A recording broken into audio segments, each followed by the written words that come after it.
ಕನ್ನಡ ಮತ್ತು ಸಂಸ್ಕೃತಿ ಇಲಾಖೆಯ ಪ್ರಾಯೋಜಕತ್ವದಲ್ಲಿ ಕಲ್ಲಯ್ಯ ಅಜ್ಜನವರ ಸಪ್ತ ತುಲಾಭಾರ ಹಾಗೂ ಸ್ವರ ಸಂಗೀತೋತ್ಸವವನ್ನು ನಿನ್ನೆ ಆಯೋಜಿಸಲಾಗಿತ್ತು.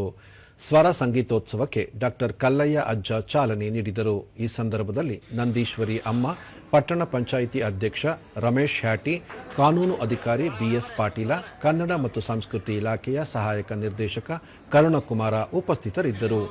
ಇದೇ ವೇಳೆ ಕಲ್ಲಯ್ಯ ಅಜ್ಜನವರ ಸಪ್ತ ತುಲಾಭಾರ ಹಾಗೂ ಹೆಸರಾಂತ ಸಂಗೀತ ಕಲಾವಿದರನ್ನು ಸನ್ಮಾನಿಸಲಾಯಿತು.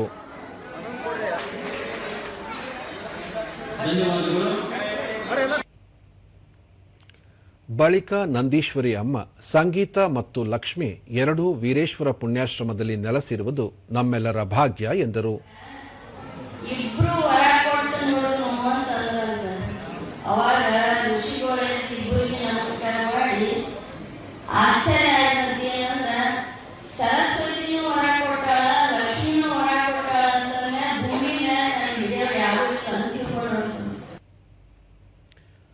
ರಮೇಶ್ ಹ್ಯಾಟಿ, ಪಂಡಿತ ಪುಟ್ಟರಾಜು ಗವಾಯಿ ಮತ್ತು ಪಂಚಾಕ್ಷರಿ ಗವಾಯಿ ಅವರು ಇಡೀ ನಾಡಿನಾದ್ಯಂತ ಸಂಗೀತದ ಹೊಸತನವನ್ನು ನೀಡಿದ್ದಾರೆ.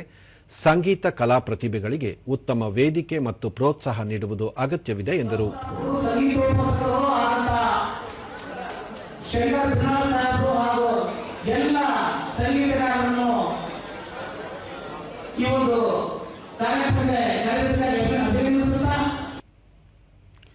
ಬಿಎಸ್ ಪಾಟೀಲ, ವೀರೇಶ್ವರ ಪುಣ್ಯಾಶ್ರಮವು ಅಂಧ ಅನಾಥ ಮಕ್ಕಳಿಗೆ ನೆರವು ನೀಡುವುದರೊಂದಿಗೆ ನಾಡಿನ ಮಹಾನ್ ಸಂಗೀತಗಾರರನ್ನು ಪರಿಚಯಿಸಿರುವುದು ಹೆಮ್ಮೆಯ ವಿಷಯ ಎಂದರು.